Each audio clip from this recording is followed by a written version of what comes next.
Dr. Unwin, why don't we talk now about your very famous, internationally known sugar infographics? I will put the links below, and these sugar infographics, which Dr.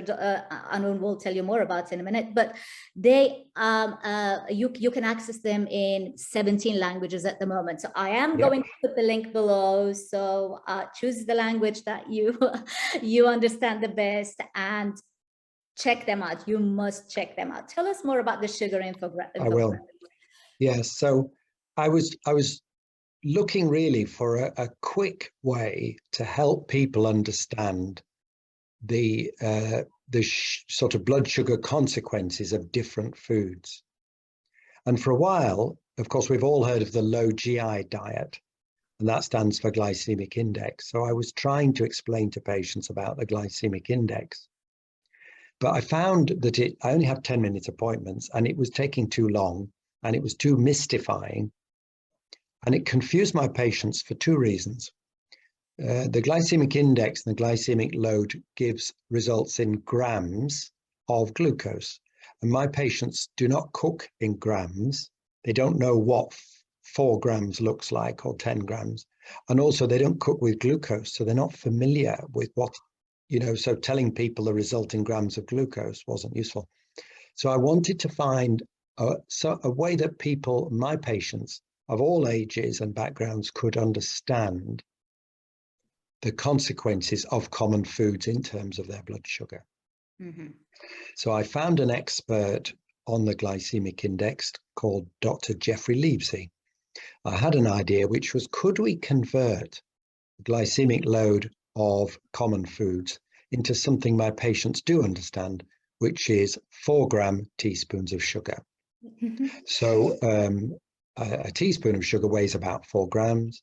So we then did the equivalent. So I think the single fact that has gone around the world, definitely millions of times, is that a small bowl of boiled rice can be expected to affect your blood sugar to approximately the same extent as 10 teaspoons of sugar.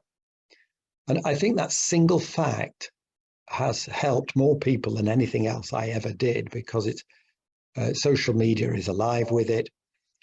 There are many more. So these teaspoon of sugar equivalents cover food. So a banana is approximately equal to 5 teaspoons of sugar. A bowl of potato is, I think, 9 teaspoons of sugar. Oranges. Yes, or oranges are very sugary, or even worse, a glass of orange juice is probably equivalent to 8 teaspoons of sugar. A handful of raisins is 12 teaspoons of sugar. So there are, I'd say the infographics cover many different foods.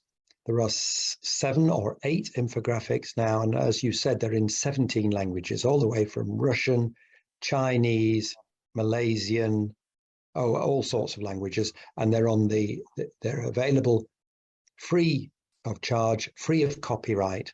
It's a charity that I support called the Public Health Collaboration in the UK. So anybody can download the diet sheet I use there. The low carb protocol is there, and the teaspoon of sugar equivalents, all there free of charge. It's just an excellent way. I've used your infographics with some of the people I coach, and it's so relatable to whatever culture or background you come from. A teaspoon of sugar is relatable to all.